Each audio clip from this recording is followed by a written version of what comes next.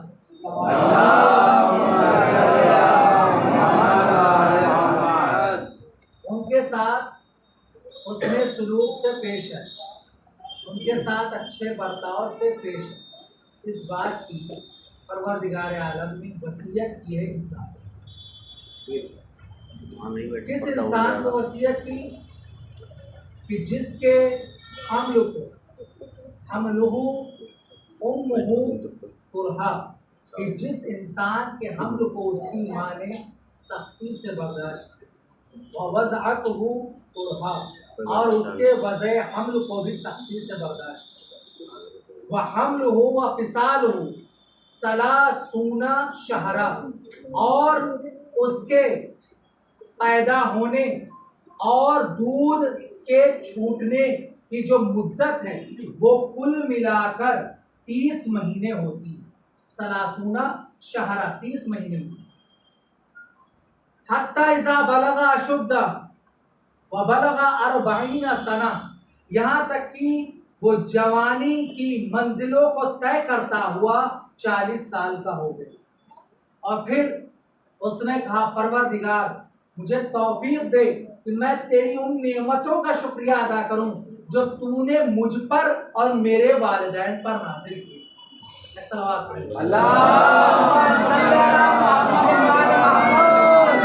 ये सूरह अहकाफ की 115वीं आयत। रिवायात और तफसीर दोनों का सहारा लेते हो तफासीर और रिवायात में ये कहा गया है कि इसके मिस्दाक जो कामिल मिस्दाक है और सही माना में जो इसका मिस्दाक है वो इमाम हुसैन अलैहिस्सलाम की ज़ात वाला से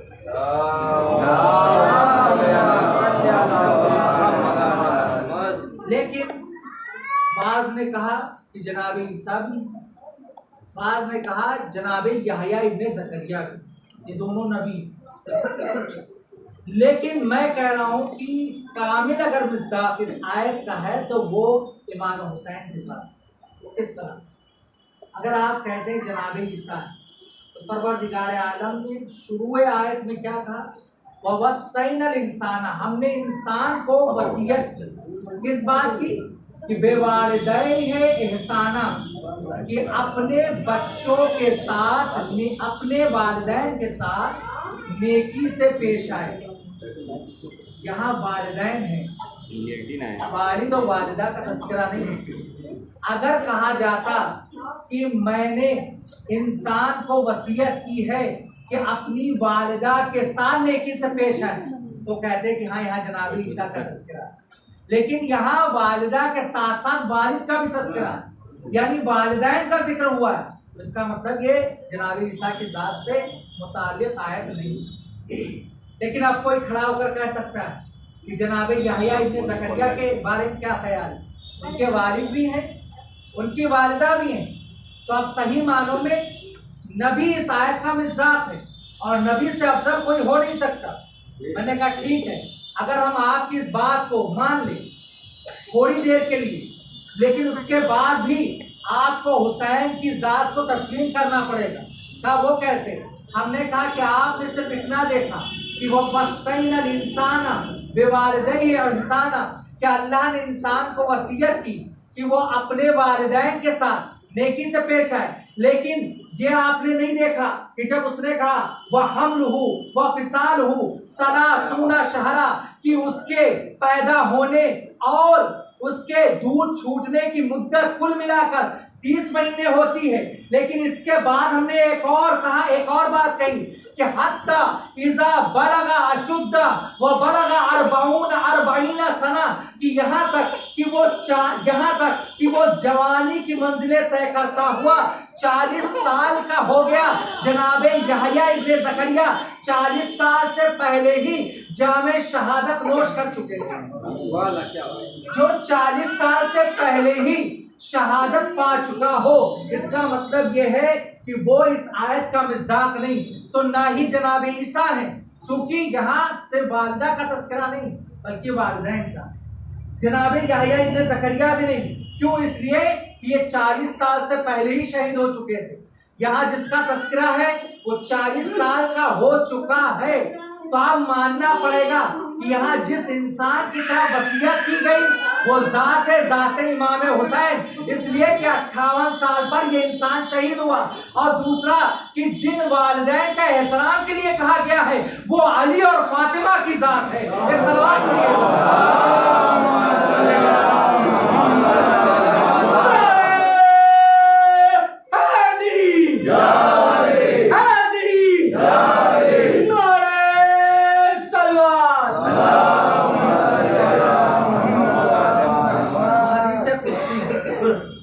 हदीस कुदसी और कुरान में फ़र्क, कुरान और हदीस कुदसी में जो फ़र्क है वो ये है कि कुरान में लफ्ज़ भी अल्लाह के हैं और मफ़हूम आयत भी अल्लाह ही का। यानी अल्लाह क्या कह रहा है, क्या बताना चाह रहा है, क्या समझाना चाह रहा है, ये भी खुदा ही ने रसूल को बताया। यानी अल्फाज भी उसी के, कलिमात भी उसी के, और जो मफ़हूम है, जो माना है आयत का, वो भी अल्लाह ही का। लेकिन हदीस कुदसी इसमें अल्फाज तो पैगंबर के हैं लेकिन मफ़हूम और माना अल्लाह। ये है फ़र्क हदीस कुदसी और कुरान।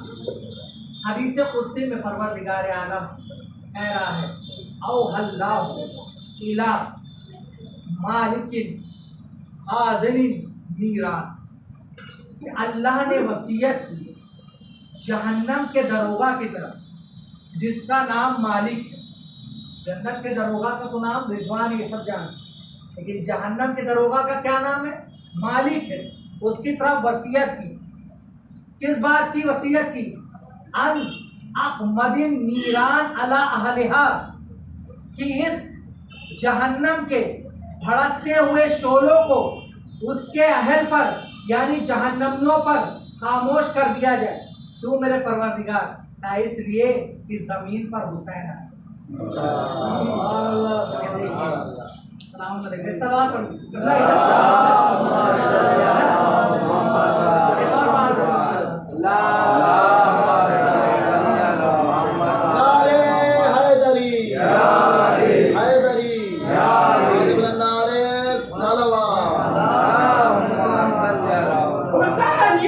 जिंदाबाद हुसैनियत जिंदाबाद यजीदियत मुर्दाबाद हुसैनियत जिंदाबाद हुसैनियत जिंदाबाद नारे हैदरी हैदरी नारे सलवात अल्लाहुम्मा सल्ली अला मुहम्मद।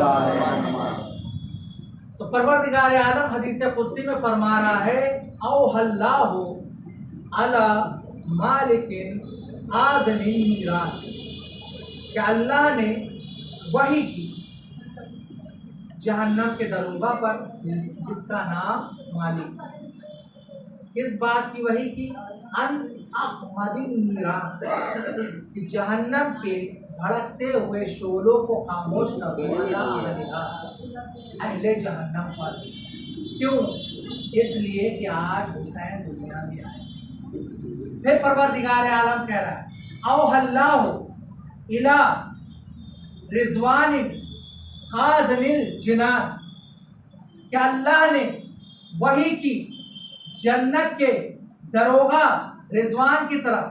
किस बात की? अनज़ख़रफ़िल जिनान, की जन्नत को सजा दो, मुज़य्यन कर दो, आरास्ता कर दो। क्यों?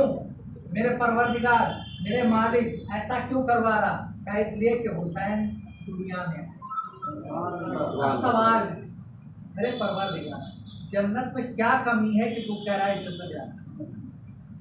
जन्नत तो खुद सजी सजाई, पूरो गिलमान वहाँ पर, दूध की नहरें वहाँ बह रही, सब्जे वहाँ पर, बागात वहाँ पर, ये तमाम चीजें वहाँ पर है, किसी चीज की कमी नहीं।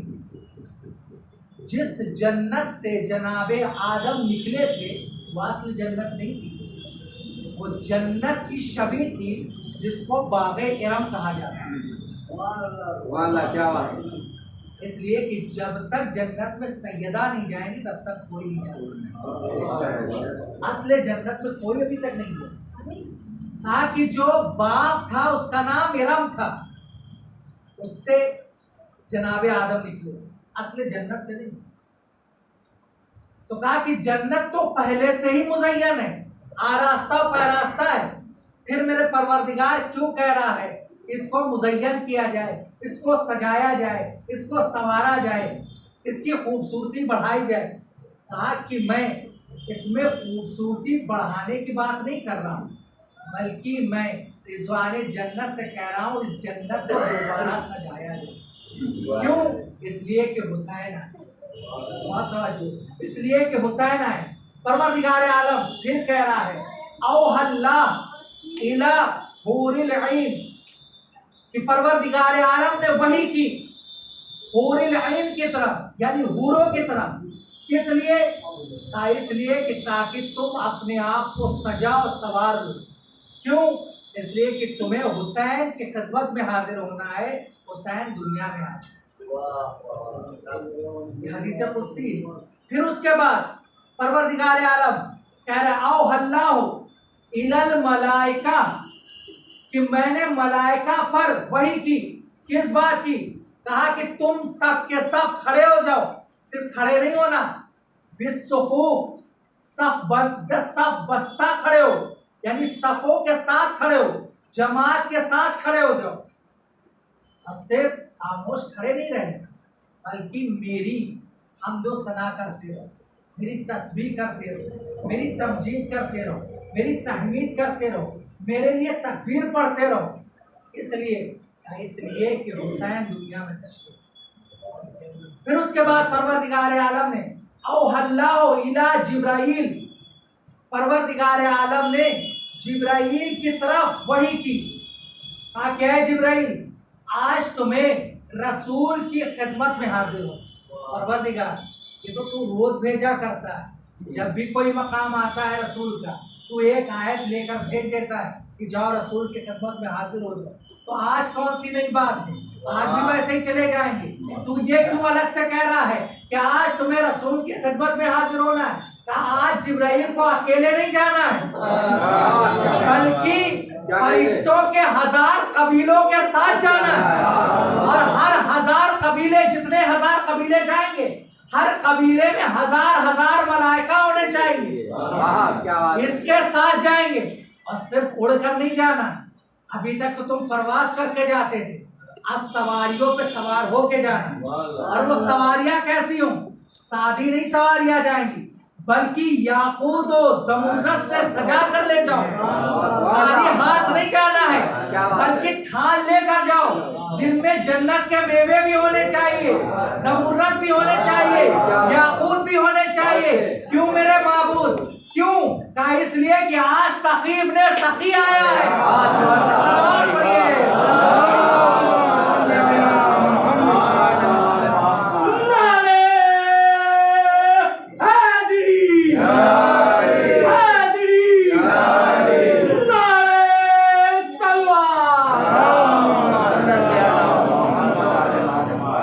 ये रिवायत दोनों किताबों में आती है, ये नहीं सिर्फ हमारे, दोनों में। क्योंकि जो भी है वो वही मजलिस पढ़ रहा हूँ जो दोनों में पाई जाती है। कोशिश यही कहा कि जिब्राइल तुम्हें सबके साथ जाना है, अकेले नहीं जाना। और जब रसूल की खिदमत में पहुँचना तो उनको मुबारकबाद देना कि खुदा ने मुबारकबाद दी। पूछे किस लिए? आपके यहाँ आपका फर्जंद आया, नवासा नहीं कहा, फर्जंद कहा है। और फिर यही नहीं कहा आपका जानशीन आया, यही नहीं कहा, बल्कि आप मेरे नबी है, वो मेरा वली आया। सवाल पढ़िए आवाज में।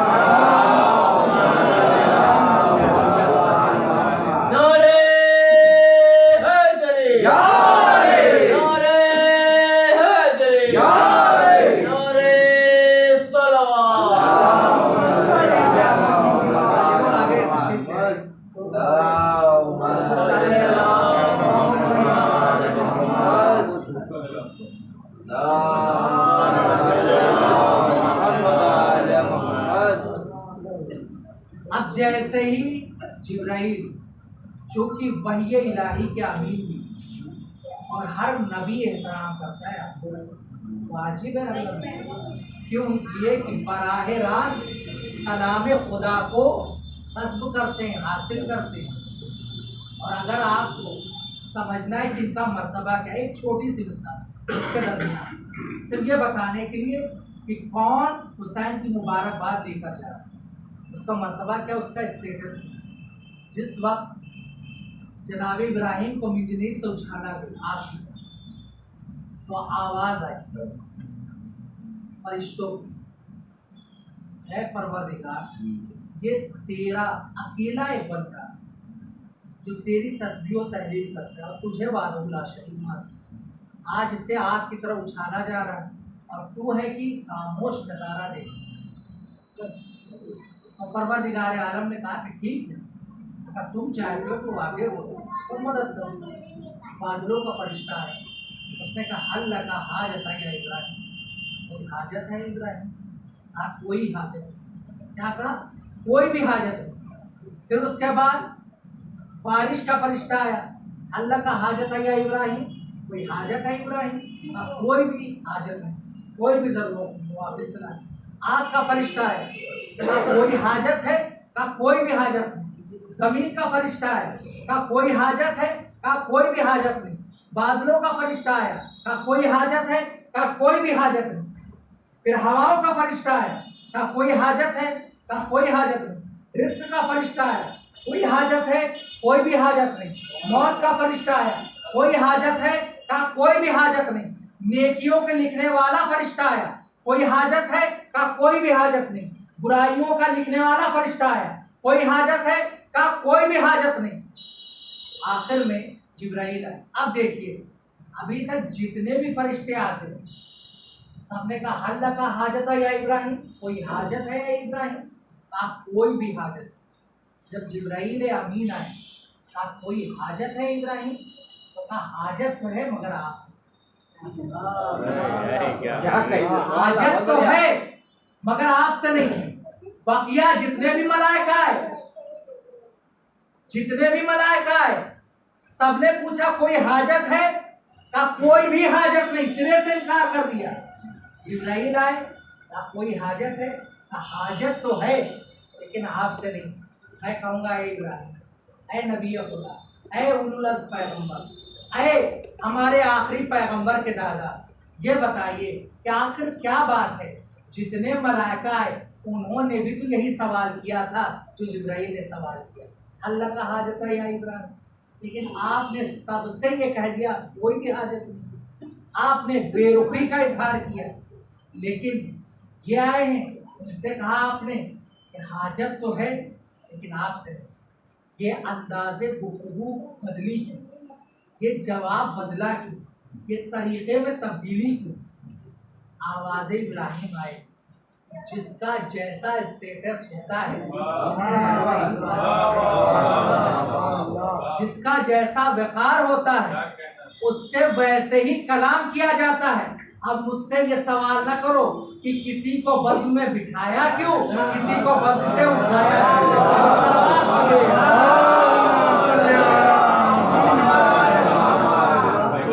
पैगंबर के सामने जिसकी जैसी अहमियत थी उसको वैसी ही वैल्यू दी गई, और जिसका स्टेटस नहीं था उसको उठा दिया। तो कहा कि जिब्राईल जा तो रहे हो लेकिन मुबारकबाद नहीं।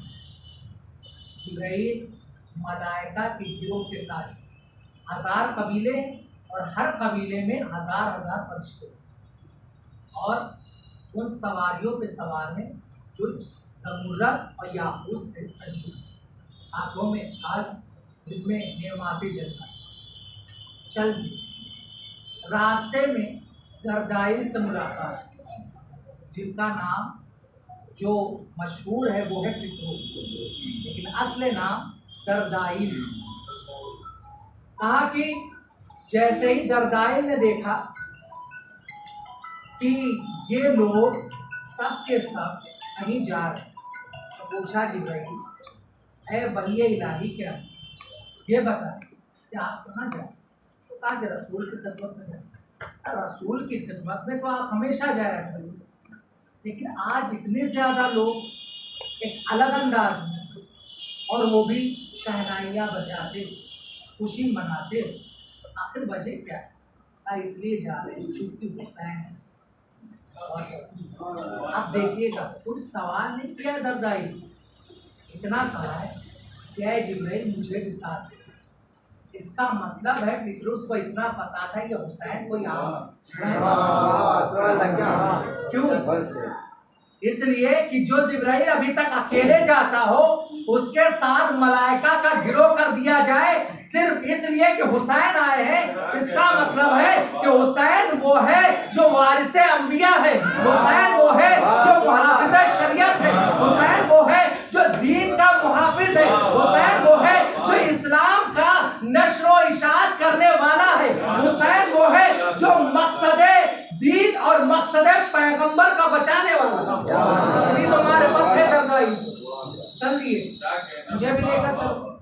ठीक, मलाइका ने सहारा दिया, चूंकि बालों पर नहीं है, अज़ाबे खुदा पे घिरे हूं। क्यों? इसलिए कि गुरूर किया, तकब्बुर किया कि मेरी तरह कोई नहीं, और खुदा को सिवाय अपने किबरियाई किसी की पसंद है। अपने अलावा किबरियाई किसी की भी किबरियाई खुदा को पसंद नहीं।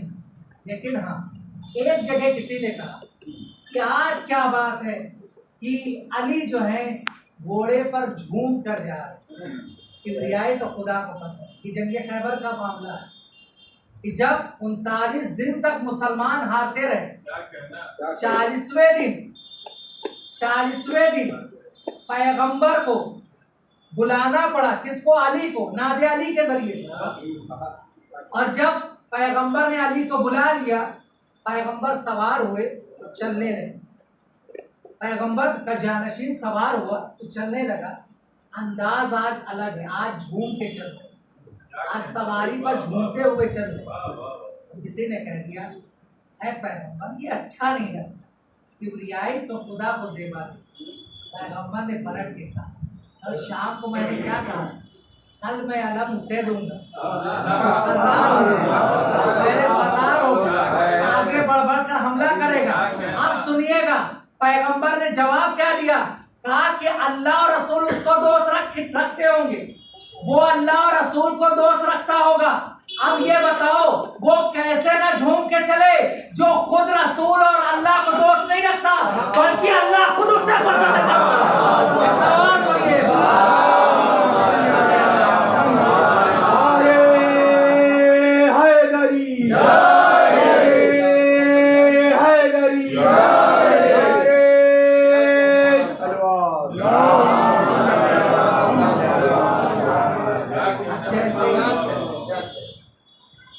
दरदाइल को साथ लिया, चल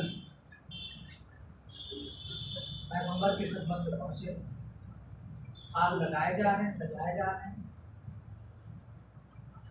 अब जैसे ही थाल लग चुके एक एक फरिश्ता आगे बढ़ता है और पैगंबर को मुबारकबाद। अब आप सोचिए कितने दिन तक मुबारकबाद चली, कितने दिन तक ये खुशियां मनाई थी। जिब्राइल आ गए, मुबारकबाद पेश की। पैगंबर की निगाह दरदाइल पर पड़ी।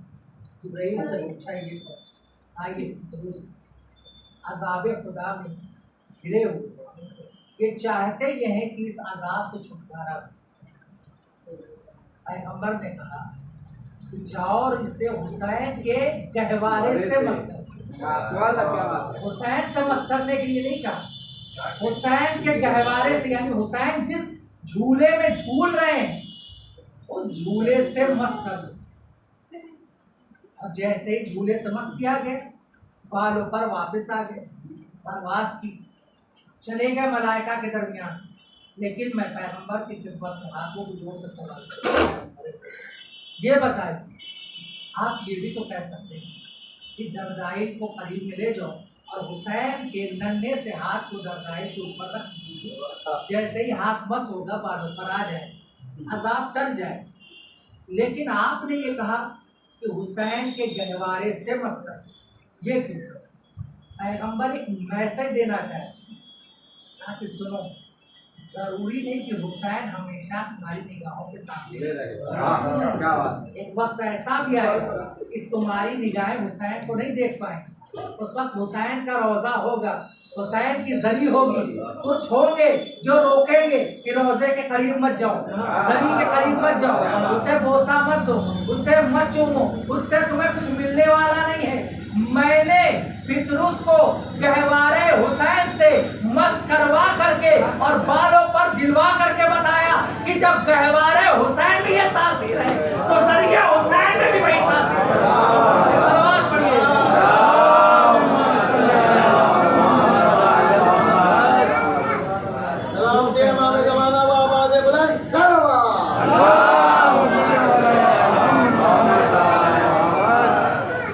जैसे ही फितरुस ने परवाज़, फिर रिवायत में ये है कि बुलंदी पर फितरुस ने परवाज़ की है जितनी बुलंदी पे कोई भी उतनी बुलंदी। और वह शब्द फिर कहा मम मिस्ली, कौन है मेरी तरह, कौन है मुझ जैसा। अब नीचे से मलाइका बैत ज़बान होके ऐ फितरुस, फिर से तकब्बुर कर रहा, फिर से घमंड कर रहा, अज़ाबे खुदा तुझे फिर से गिर, दोबारा तेरे बालों पर छीन जाए। तो उसने पलट के कहा ये खुदा का दरबार नहीं, हुसैन के दरबार से। खुदा देकर ले सकता है, उसे अख्तियार है, हुसैन देता है मगर लेता नहीं है। सलावत पढ़िए।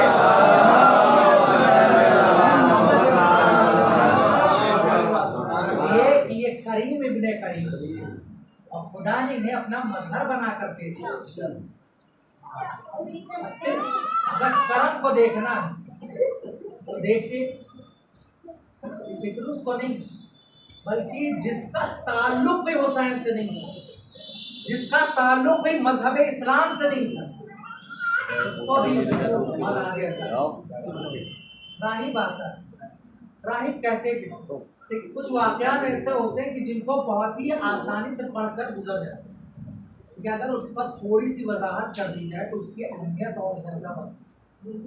राहिब फादर को चर्च का पादरी होगा, फादर होगा, और ये पढ़े लिखे होते, साहिब इल्म होते, परहेजगार भी होते, अमानतदार भी होते, पूरा वक्त अपना इबादत में गुजारते रहते। वो राहिब रसूल की खिदमत में आया, उसको मालूम है कि इसकी किस्मत में औलाद नहीं, उसको इस बात का भी इल्म है। आया और पैगंबर से सुना है कि आप अपनी नबूवत का दावा किया, आप नबी बरहक हैं। मैं आपसे चाहता हूँ, आपसे गुजारिश करता हूँ कि आप मेरे हक में दुआ कर दें, खुदा मुझे औलाद अता कर। मेरे हक में दुआ कर दें कि खुदा मुझे औलाद अता कर। पैगंबर ने लौहे महफूज का मुताला करके तुम्हारी किस्मत में कोई भी औलाद नहीं। इतना सुनना क्योंकि इससे पहले भी मालूम, अब पैगंबर ने भी कह दिया तो ताईद हो। ठीक है, जब नहीं है तो कोई बात नहीं, सर झुकाकर ये पलट। जैसे ही दरबार नबूवत से बाहर निकलने लगा, एक पैर बाहर है और एक पैर अभी अंदर है, और अभी उसके हाथों से एक नन्हा सा हाथ आता है। जैसे ही उलझना था, राहिब ने नीचे देखा एक नन्हा सा शहजादा जिसने राहिब के हाथों को पकड़ लिया इतनी मजबूती से कि राहिब ने अब इतनी भी कुव्वत नहीं कि आगे बढ़े। ये था इमामत का सोच, और ये बताना चाहा कि हम कुछ हैं। जैसे ही राहिब ने देखा, राहिब से सवाल किया कहाँ जा रहे हैं?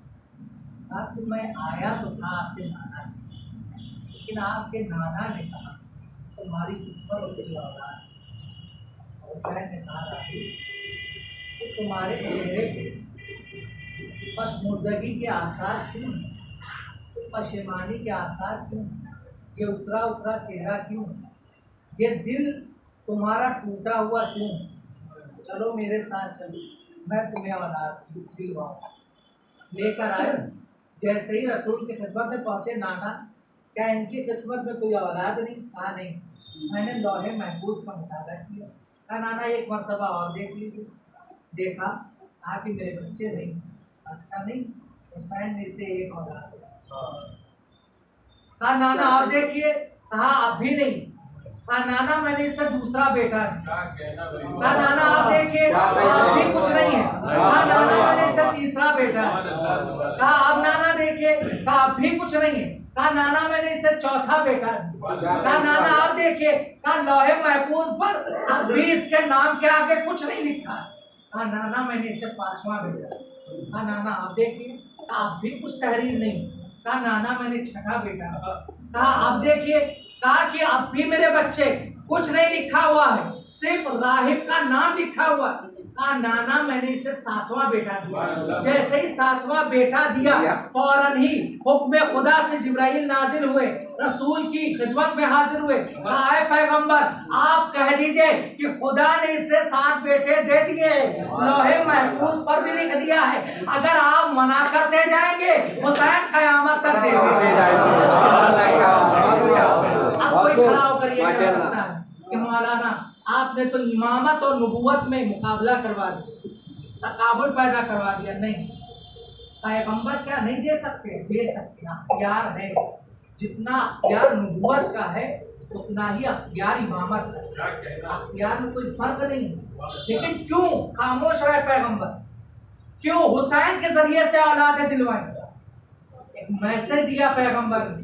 कहा वो ये है मैसेज कि जब तुम्हारी निगाहों के सामने से आफ्ताबे नुबुवत ओझल हो जाए तो उस वक्त तुम्हारी निगाहों के सामने माताबे इमामत तुलू होगा।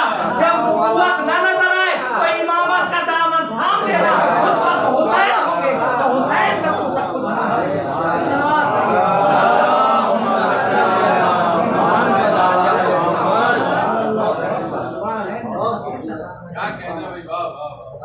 जो कुछ मसाइल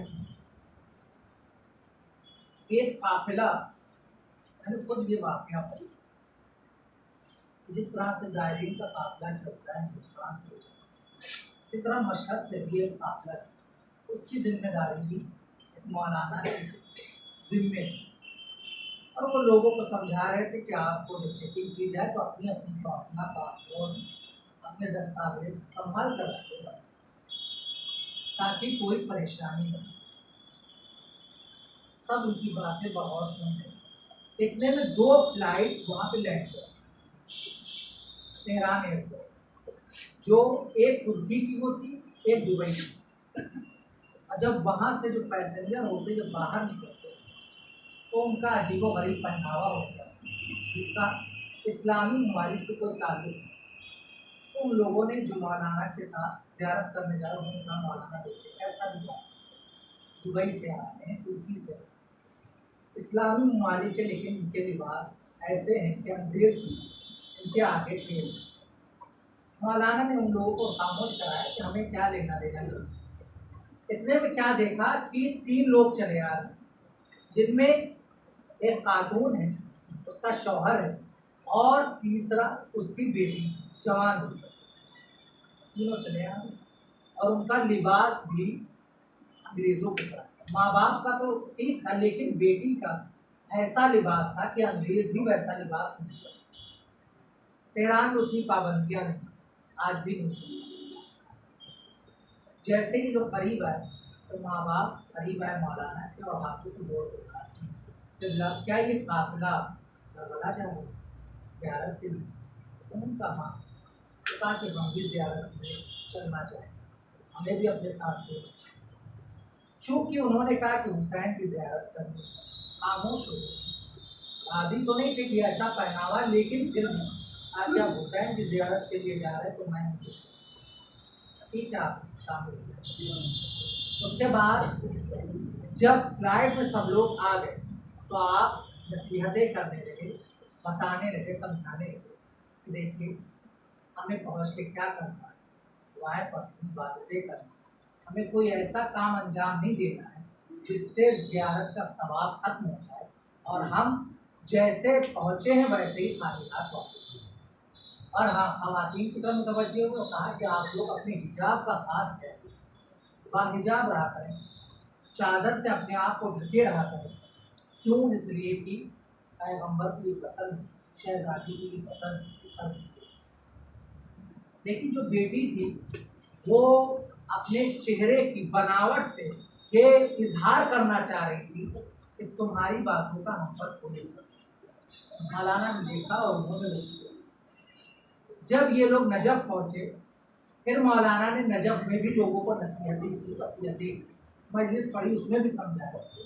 तो ये बेटी आती है अपने माँ बाप के पास और कहती है कि मौलाना जो कुछ कह रहे हैं वो सिर्फ मेरे ऊपर कह रहे हैं, क्योंकि मैं ही हूँ अकेले और मेरे ऊपर तंज कर रहे। ये दोनों जो माँ बाप आते हैं मौलाना की खिदमत में और कहते हैं कि खुदा आप बहुत अच्छी जिम्मेदारी निभा रहे, लेकिन आपसे गुजारिश है, आप जो नसीहतें करते हैं तो मेरी बेटी ये समझती कि आप उस पर सिर्फ कह रहे हैं, सिर्फ उसी पर तंज कर रहे हैं, लिहाजा मेरी गुजारिश है कि आप ऐसी गुफ्तगू न करें। तो मौलाना ने जवाब कहा कि मेरी जिम्मेदारी है कि हरीम में अहले बैत पामाल ना, हुर्मते हुसैन पामाल ना, लिहाजा मैं समझाता रहूँगा और ये मेरे पर वाजिब लाजिम। ये लोग चले। जब ये लोग रात में वहाँ से निकले नजफ से, और नजफ से निकल करके जब करबला पहुँचे और सुबह के वक्त होटल की लॉबी में जब मौलाना चहलकदमी के लिए निकले और ये मालूम करने के लिए कि लोग तैयार हैं कि नहीं ताकि बस मंगवाई जाए, क्या देखते हैं एक बाहिजाब खातून गौर से देखा, पहचानने की कोशिश की, तो उस खातून ने खुद सलाम किया और सलाम करके कहा कि किल्ला मैं वही लड़की हूँ जो कल तक बेहिजाब, आज हिजाब के साथ। अभी कुछ पूछना ही चाह रहे थे, तो उतने में वो खातून कहती मुझे आप ये बताइए, आप किसने कहा कि मैं इसे भूल गया, अभाव खबर कैसे मैं भूल। उन्होंने कहा कि नहीं, पहली बात तो तुम जाहिर हो माँ, दूसरी बात तो पेशे से डॉक्टर हो, तो मैं कभी भी तुम्हें ये जिम्मेदारी नहीं दूंगा और ना ही इतना बड़ा मैं अपने ऊपर गुनाह ला दूँ, क्योंकि हर इंसान कहता है, सोचता है कि जितना हो सके मैं खिदमत करूँ जाहिर है। कहा कि नहीं मैं नहीं करूँ। तो उस खातून ने कहा कि आप मुझे ये रिदा दे दो, इसलिए कि किसी ने मुझसे कहा है कि रिदा सुनने को मौलाना को मौका मिलता, ठीक है मैं रिदा दूंगा, लेकिन एक सवाल, पहले ये बताओ कि तुम्हारे अंदर ये तब्दीली आई आज जब मेरे माँ बाप तुम्हारे पास आए और वापस चले, और जब हम यहाँ करबला आ गए और मैं सो गई, तो आप में देखती हूँ तो हुसैन मेरी खिदमत किया और आकर कहते हैं कि तुम पेशे से डॉक्टर हो। मैं कहती हूँ हाँ मैं डॉक्टर हूँ। वो कहते हैं कि तुम्हें किसी का इलाज करना है। मैंने कहा कि आप तो हुसैन इब्ने अली मालूम देते हैं। हाँ मैं हुसैन इब्ने अली। आप तो दुनिया के डॉक्टर, आप तो लोगों को शिफा देते, आपके यहाँ तो दुनिया के मरीज आकर सही होते, फिर आपको क्यों मेरी जरूरत है? हाँ नहीं, तुम डॉक्टर हो इसलिए मैं तुम्हें अपने साथ ले। इमाम ने उसको इशारा किया, बोलती इमाम के साथ चलते। वो कहती है कि एक कमरा है, उसके बाद दूसरा कमरा है, तो दूसरा कमरा क्रॉस कर चुकी, तो क्या देखती हूँ एक ऊंचाई है और उस ऊंचाई पर एक 6 महीने का बच्चा लेटा हुआ और उसके हुलकूम में 3 भाल का तीर लगा। कहते हैं ये मेरा बच्चा, इसका इलाज, क्योंकि तुम डॉक्टर हो। वो खातून कहती है कि मौलाना ये बताइए कि मेरी समझ में नहीं आता कि वो बच्चा कौन था और उसके 3 भाल का तीर क्यों लगा था। क्या 6 महीने के बच्चे को भी इस तरह से कत्ल किया जाए? तो उसको कुछ भी नहीं मालूम, अकायदे इस्लामी से नाबलद मजहबी अकायद को जानती तक नहीं। उसने कहा क्या 6 महीने के बच्चे को भी, वो भी इतने बड़े तीर से ज़िबा किया जाता है? उसके बाद उसने कहा जब मैंने तीर पर हाथ लगाए तो तीर का फल तो पता है, क्योंकि मैं पेशे से डॉक्टर हूँ, मुझे इतना तजुर्बा है। जब मैंने उंगलियां मसलना शुरू तो मुझे ऐसा महसूस हुआ कि ये खाली तीर नहीं था, बल्कि ये तीर जहर से बुझाया गया। ये रिवायत मैंने आज तक नहीं पढ़ी, इससे वहीं पढ़ी। तो उसने कहा कि 3 भाल का तीर सिर्फ नहीं लगा था, बल्कि उस 3 भाल के तीर को जहर से बुझाया गया था और उसके बाद ये तीर चलाया गया है और उसके हुलकूम को छेदा गया है। जैसे ही मौलाना ने ये सुना, फौरन ही अपने चेहरे को पीट लिया और पीटने के बाद कहा कि मैंने यहाँ तक तो पढ़ा था कि 3 भाल का तीर लगा था, लेकिन आज तुमने बताया है कि उस तीर में जहर भी लगा हुआ। तो उसने फौरन ही सवाल किया उस बात में, ये बताइए वो बच्चा कौन था और उसको 3 भाल का तीर क्यों? कहा कि बैठ जाओ। मैं भी बैठ जाता हूँ, क्योंकि मेरे अंदर इतनी ताकत थी कि मैं खड़े होकर ये बयान तुम्हारे सामने पेश कर सकता। दोनों लोग बैठ गए। उसके बाद उन्होंने बयान करना शुरू किया कि जिस वक्त हुसैन ने आवाज़ इस्तिग़ासा बुलंद की और कहा हल मिन नासिरिन यंसुरना, तो इसमें इतना दर्द था कि अली असगर ये हुसैन के बेटे थे, इन्होंने अपने आप को झूले से नीचे गिरा और जब आहो बुका की आवाज़ें बुलंद हुई तो हुसैन खैमे की तरफ पलट कर आए और पलट के आकर पूछते हैं, ज़ैनब मेरी बहन ये बताओ कि मेरी ज़िंदगी में इस तरह का दुनिया क्यों था? तो ज़ैनब ने ये कहा, ए भैया आपकी आवाज़ इस्तिग़ासा में इतना दर्द था कि अली असगर से बर्दाश्त न हुआ और बाप की नुसरत के लिए अपने आप को झूले से नीचे गिरा दिया। इतना सुनना था। कहा ये बताओ अली असगर है? कहा माँ की गोदी में रबाब के करीब आए, रबाब बच्चे को मेरे हवाले से। माँ है सवाल करती, ये बताइए मेरे बच्चे को मुझसे क्यों मांगते? कहा इसलिए मांग रहा तो शायद इसलिए ये तरस खाकर अश्किया एक कतरे आग दे दे ताकि इसकी जिंदगी महफूज हो जाए। हुसैन ने अली असगर को आगोश में लिया, ये मौलाना बयान कर। हुसैन ने अली असगर को आगोश में लिया, अबा का दामन उड़ाया और उड़ाने के बाद लेकर चले। जितने अश्किया थे, जितने लईन थे, जितने फौजी थे, यजीदी फौजी, वो ये समझ रहे थे हुसैन कुरान लेकर आ रहे हैं तो कुरान से सुलह करना चाहते। लेकिन जैसे ही रिदा हटाई, क्या देखा? 6 महीने का बच्चा, पुष्ट होठ है, जबान अपनी सूखी उस पर फेर रहा। इतना देखना, जितने भी लोग वहाँ पे खड़े थे सब के सब रोना शुरू। हुसैन ने कहा, फौजी अश्किया कि ये 3 रोज से भूखा हो गया, इसकी माँ का दूध भी खुश्क हो गया। मैं बस इतना कहता हूँ कि इससे पानी जब कोई उधर से जवाब नहीं।